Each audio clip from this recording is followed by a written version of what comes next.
Today we're going to check out WP Rollback, a plugin that's got over 200,000 installations and has a pretty good rating. Let's see how you use it.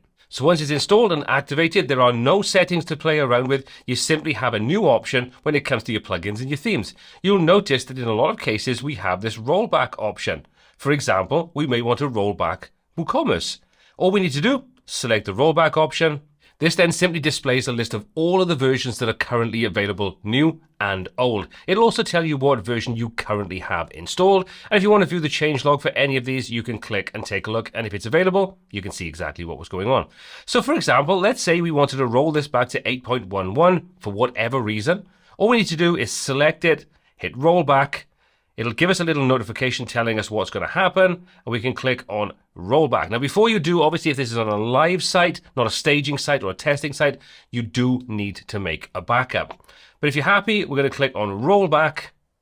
And after a few moments, you can see now that's downloaded the previous version or newer if that's available. Then all you need to do is click on activate plugin, although it's kind of a bit weird because it's already activated. And if you go to the plugins page, we can see that we're now running a version 8.11 and there's an update available to us. We can do exactly the same thing with themes. Coming into the appearance section, all we need to do is click to open up the theme that we currently have active or any other theme on our site.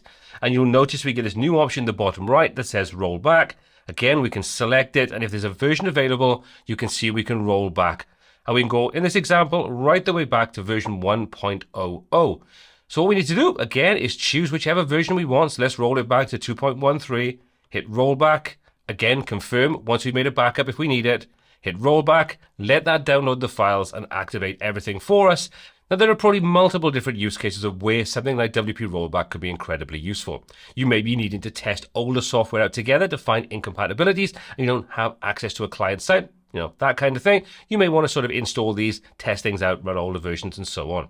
You may also have a problem and you need to roll back, and it's a little bit more time consuming and difficult to find previous versions of plugins and themes on the repository. So you could do it, but it's a little bit faffy. With this, it simply allows you to do that automatically inside the editor, no digging around for files, go back to what version you need and get things up and running super quickly. Now, this is no substitute for having a good solid backup plan in place.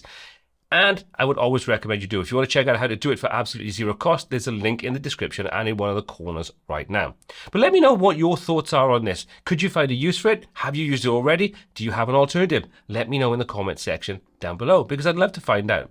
As always, all applicable links are in the description. My name is Paul C. This is WPTuts. Until next time, take care.